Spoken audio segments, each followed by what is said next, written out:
Good morning, welcome to Doak Cooks. Today we are going to, once again, hack an existing recipe that I've been using since about 2008. Okay, really? I just started talking. Hey, knock it off. So I have to wait for my ribs to thaw because they are currently frozen, and I actually have the wrong ribs.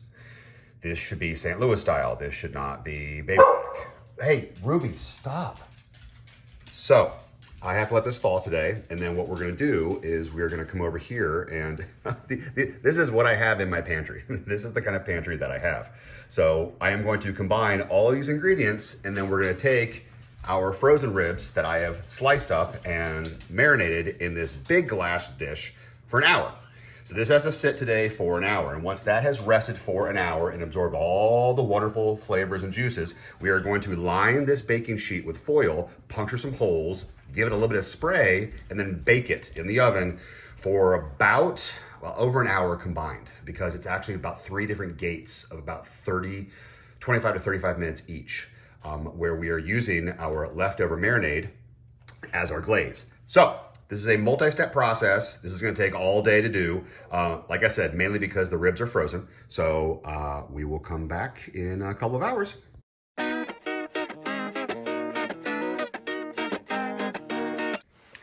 So while I was waiting for the ribs to thaw, I decided to get a workout in.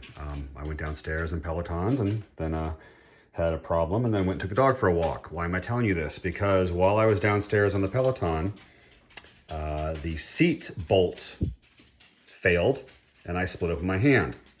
So why am I telling you this?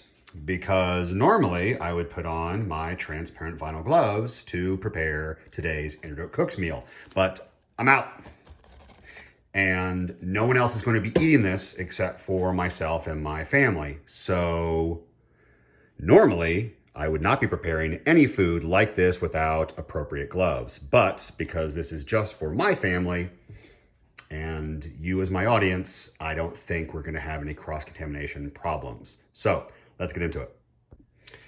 So normally this would be very, very detail-oriented. I would have my measuring cups, and I'd have my measuring spoons, and we'd be very, very absolute in the amount that we are going to combine to make our marinade.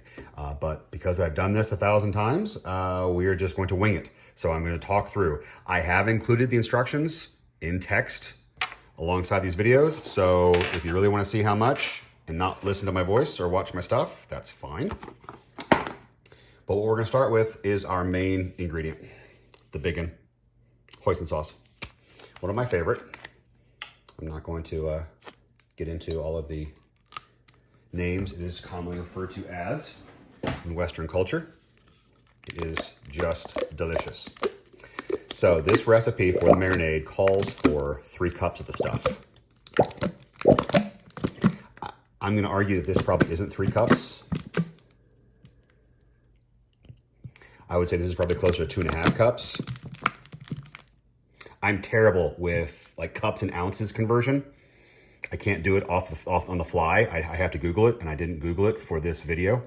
So if somebody wants to Google 567 grams to 3 cups, and somebody want to tell me in the comments how off I am, that would be great. So like black sludge. I mean, this actually looks like it has a consistency of chocolate syrup. It just smells a little different. This, if you have not had hoisin sauce before, it is one of my favorite. And I'm actually a huge fan of Lee Kum Kee brand hoisin sauce. It is wonderful. We're actually gonna top this off with the cooking sherry. I do have some backup. Kikkoman, also, I'm a big fan of this too. I just didn't have a whole lot left in the jar. So, and I can keep, so the whole idea was I was going to scoop out as much as I possibly could.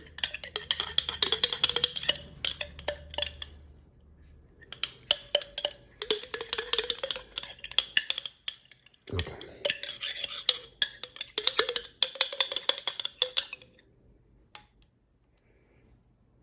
Okay. Again, I wish I had gloves. All right, next. Soy sauce. Now I don't have much of this left in this in this jar. So we're just gonna basically add the rest of what I have left. I have a larger container in my fridge, but I don't think I really need it. Full splash of soy sauce. Now it calls for 2 cloves of garlic.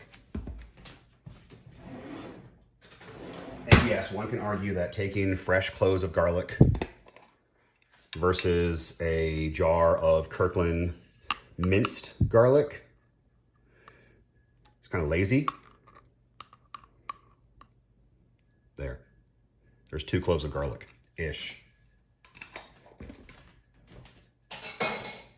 Now, it calls for sherry as well. Again, a little bit of liquid. I have a obnoxious amount of cooking sherry because I got this on sale at a restaurant warehouse that one of my buddies has access to and very graciously allowed me to tag along. So I am pouring my sherry in a very messy way. I am pouring my sherry into my hoisin jar. I'm going to shake it up and I'm going to try and get as much hoisin out of this as I can. It's pretty good. Okay. I probably used more sherry than I should have, which is fine. It's not going to hurt anything. It's mostly going to cook off anyway. Okay, cool. All right, so now we've just picked off the rest of our hoisin sauce. We're going to add some sugar.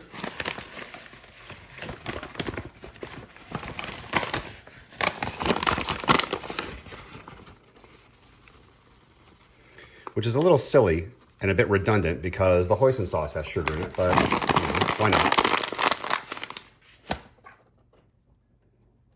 Absolutely. If you do not have this in your pantry, run out and get it. Everyone makes a version. As always, we're fans of Penzies. Please be careful. This stuff is potent. Chinese 5-spice is it's delicious. It's amazing, but a little goes a long way. And lastly, it wouldn't be an Doak Cooks if we didn't add a little controversy. If you have not Googled or read about red food coloring, red food dye added to your food, I mean, you can. You don't have to add this. I mean, the internet is split. Half of the internet believes that this will kill you. Half the internet believes that the other half is overreacting. So is what is.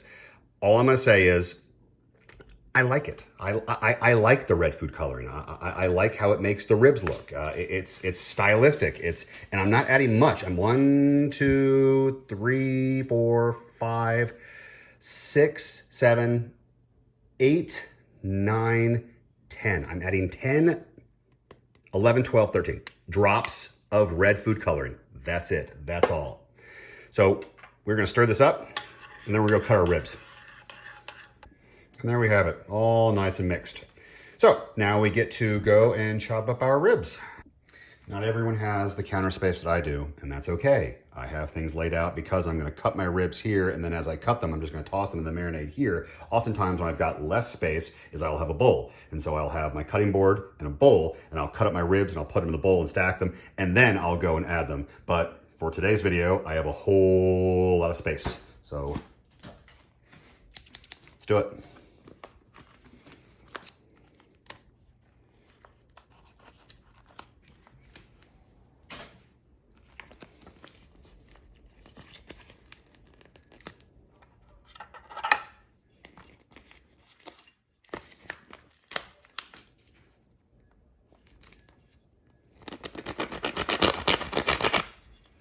So this plastic that they seal the ribs in is hardcore.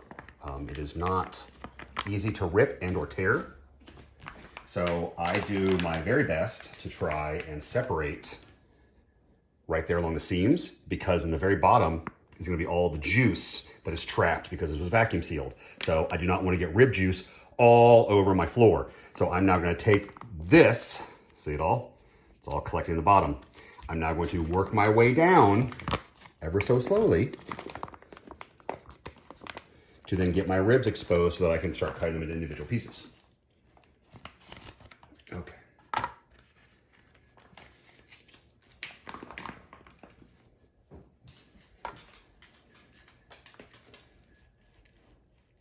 Probably should have gotten a bigger cutting board, but I like that this is green colored. That's what I'm using. All right, my fingers are covered in rib juice. Please back off, Ruby. Okay, so I have the ribs flipped up. So this is considered the bone side. This is considered the meat side. All right, so there's the bone side. So it's easier to start cutting these when you can actually see where the ribs are spaced out. So to make things a little easier, I'm just gonna start cutting in the middle. So I'm gonna separate, I'm gonna find a bone right there, and then I'm gonna find the other bone, which is right next to it, and then I'm going to slice following all the way through. So remember how in the description I said that I was looking for this online and people were doing this wrong? Well, they were. So they were chopping their ribs in half and then baking them in bulk like this. They weren't separating the ribs individually.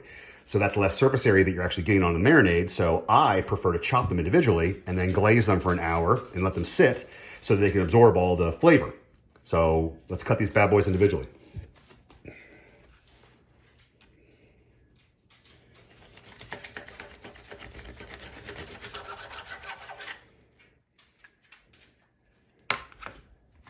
And so that is what a raw, individual baby back rib looks like before it's cooked.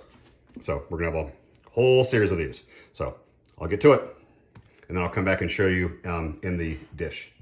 Boom, ribs, cut in marinade. Tongs. Let's get them goopy. Let's get them completely covered. So this might seem like a whole lot of marinade for just this amount of ribs. And I'm going to explain, because a number of years ago, in preparation for a party we were having, I made these ribs. I was preparing them, and I wanted my guests to arrive with the smell in the house. So I was cutting it very, very close. So our good friends came early. And so my buddy was watching me do this, and he remarked, "That's a lot of marinade." That feels very wasteful. And I said, "You are absolutely right. This would be incredibly wasteful if I wasn't using this marinade all the way through the cooking process." What I mean by that is we made a shocking amount of marinade here. And again, there's a ton, which, you know, if you were throwing this away, that'd be a bummer. Why would you throw it away? Just use it. Well, because I'm soaking it in raw pork. So no, I'm not going to reuse this or keep it. Except for the fact that I am going to keep this and continually glaze these ribs as they are cooking. If you read the instructions, you'll see that for about every 35 to 20 minutes or so, you're gonna check on these in the oven and you're gonna reglaze them with the leftover marinade. So one time I got a little frustrated because, well, I didn't have enough ingredients. So I made a very, very lean marinade for these. It didn't turn out so great. I mean, they were good, but there was definitely a lack of the whole sticky, coated, sugary goodness from the hoisin sauce. So, all right. So that, well, my gosh, that looks incredible right now. Your friend and mine. So we are going to cover this. Am I out?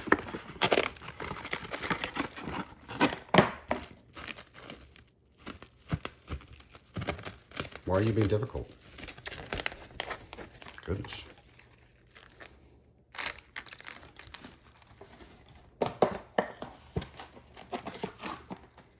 A lot of cooking is about problem solving. It doesn't quite work. Don't get mad. Just figure out what the problem is and then correct it.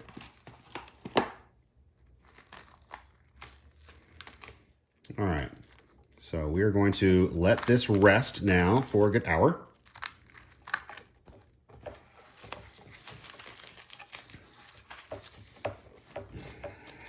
Before we come back.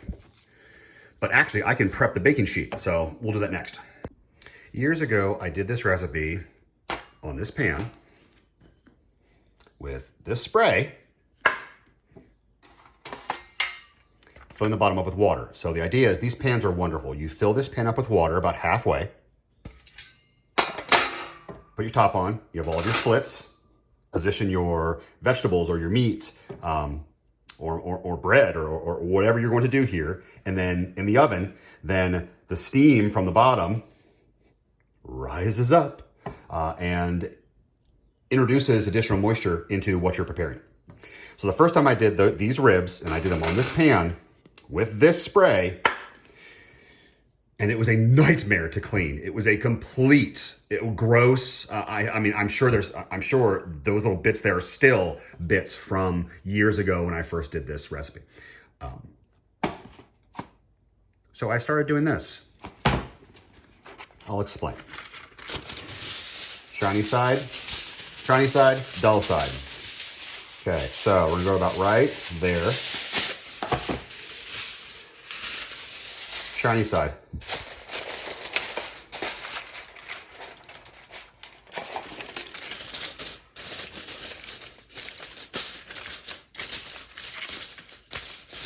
Okay, so there's half the problem.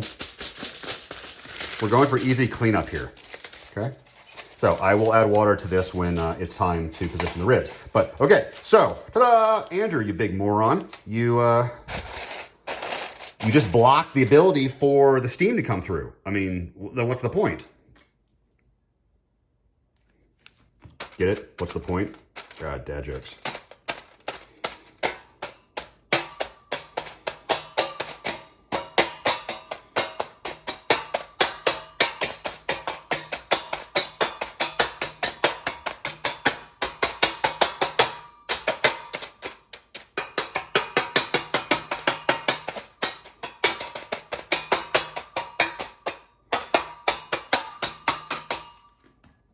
Now, we will position all of our ribs here. We will fill with water. We will put in the oven, and then we will actually still get all of our steam and get all of our awesome moisture introduced into the oven, and it won't be trapped. And then we're all done. We take all our ribs off to let them on the wire rack to cool. We can then take this foil once it cools, wrap it up, throw it away. Minimal cleanup. Boom. All right. In about 55 minutes, we'll get back to those ribs. Found some gloves, thanks to my wife. So now when these are ready, I will not cross-contaminate with a gash in my hand. So pretty stoked.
Okay, well, I forgot to add water.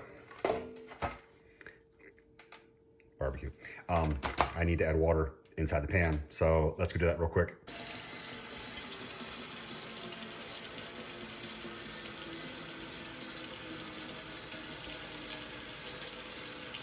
So for the eagle eyes, someone last night made funfetti cupcakes.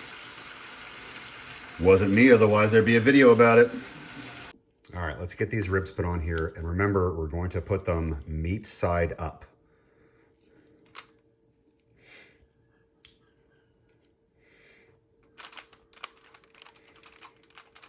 And they might fall over a little bit, so you might need to, and it's okay if they fall over a little bit, it's all right. But you're going for meat side up-ish. And so you're gonna be fighting with the grooves inside the pan.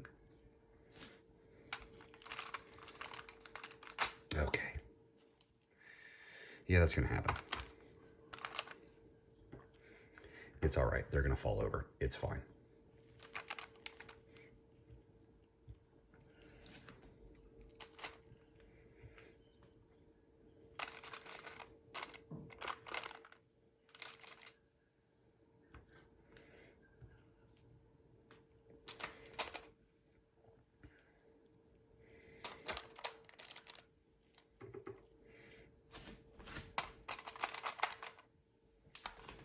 Just like that. Just like that. One more to go. I should be able to scoot this around into this one little side right there. And voila. All right, so that is our rack of ribs to go into the oven that we are then going to glaze every half an hour or so. Let's swap it around, put it in the oven.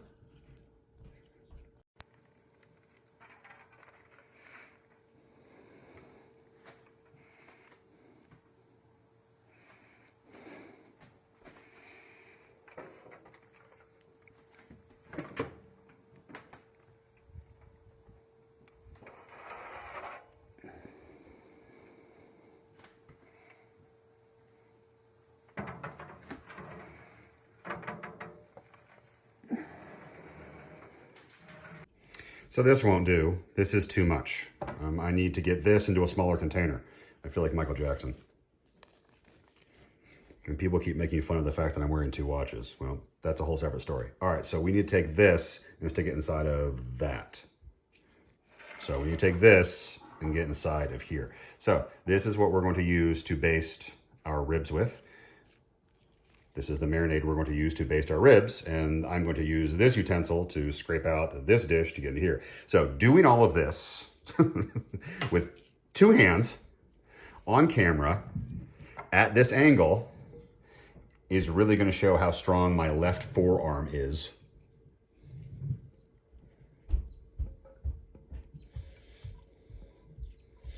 I am shocked I'm not making an enormous, monumental mess here because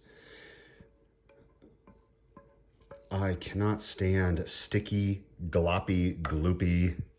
Frankly, this is just like liquid hoisin sauce. I mean, this is just hoisin sauce with a whole lot of soy sauce and sherry in it to make it a bit liquidier. All right. Awesome. Okay. So now I have a bit more of a manageable bowl. Sorry, that was loud. That goes in the sink.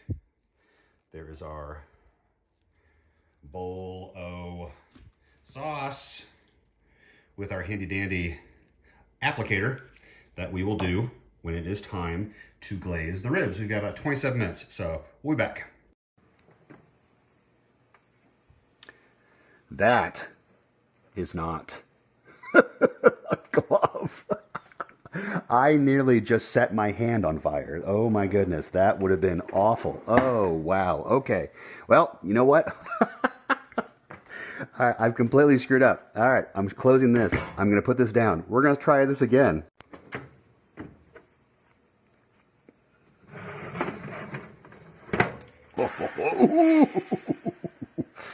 All right, well, there's that water. So we're going to glaze this, flip them, and then glaze them again. Okay? Look at these beauties. Oh my goodness, they are gorgeous.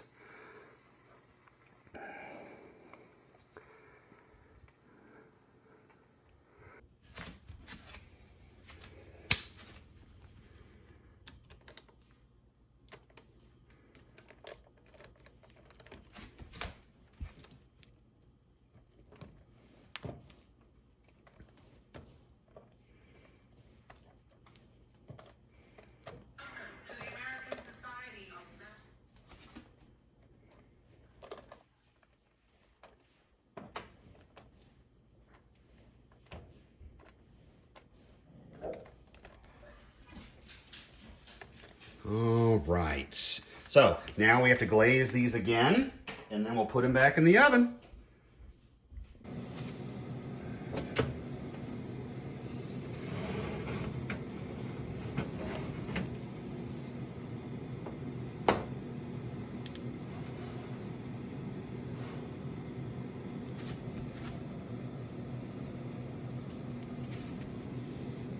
All right, so we're gonna glaze these one more time.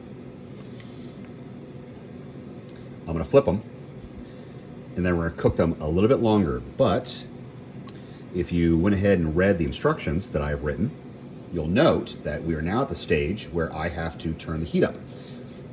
So I am cranking the heat from 350 to 450. And I am not gonna need to broil these. Oh my goodness, these, they look incredible. They look absolutely amazing. All right, so I'm gonna set this down. I'm gonna set the bake to 450. Okay, that's good. And I need to flip these guys. And then I gotta baste them again. Okay, so let's flip them over again.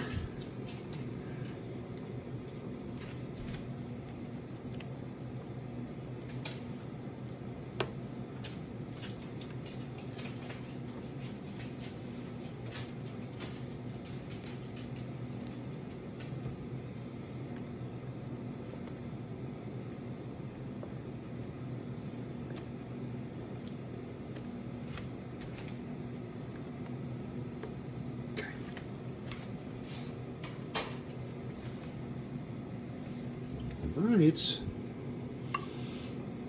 Last glaze. Now, if you want, per the original instructions, you should be done with your glaze by now. Meaning this bowl should be empty. It's not going to be. If you wanted to keep this glaze as a dipping sauce, now remember, you had raw pork in here, so you can't just lick this spoon. What you can do is you could take the remainder inside of this dish, stick it into a pan, put it on your stove top, cook it till it's boiling. I mean, really boiling. And then let it cool a little bit, and you could actually use this as a dipping sauce if you would like. But, you know, I don't like trichinosis. I don't like lockjaw. And I don't really like my marinades a la raw pork. Oh my goodness, those things on camera and in person are unbelievable. Okay, so we're gonna slide this back in, and at 290, oh wow, okay, hold on a second. You know what? I'm gonna wait until the oven warms up, then I'm gonna put this back in there, and then we'll show the final reveal when everything's said and done, okay? We'll be back.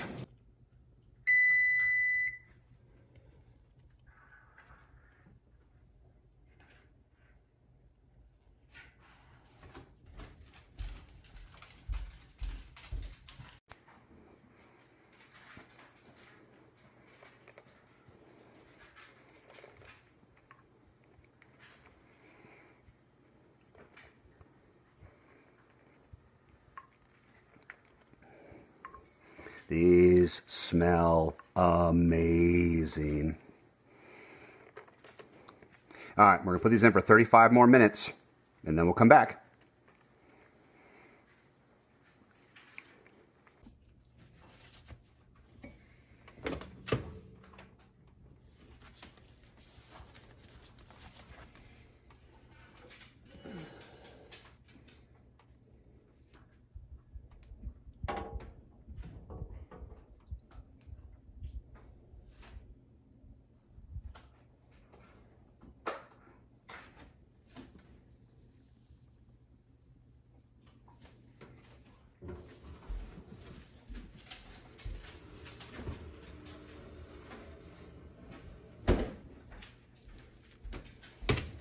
Okay, 20 minutes. 20 more minutes. That's all we've got. And then we are ready to rock and roll.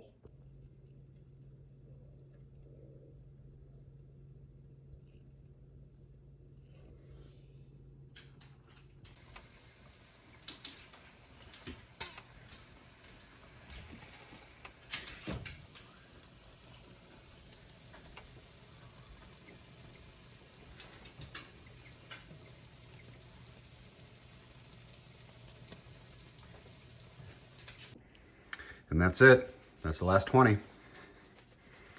Let's carefully get these guys out.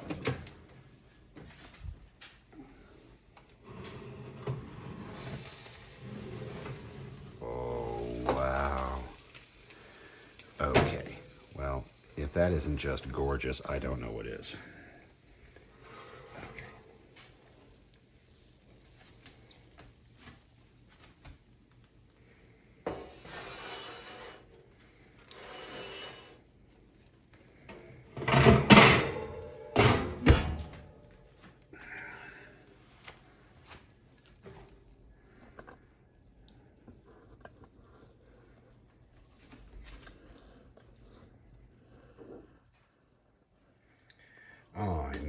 They look about as spectacular as you can get.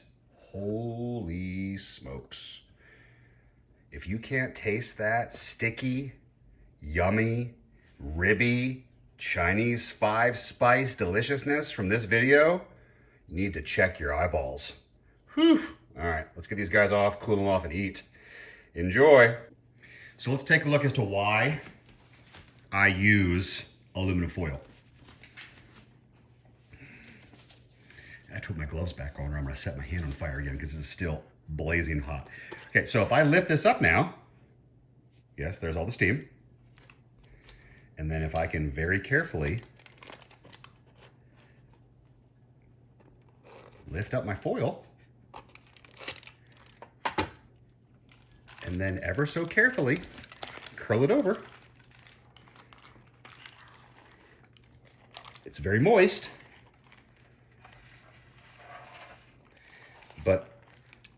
and yes, there is still plenty to clean up from this pan, but doing it this way with foil as your friend,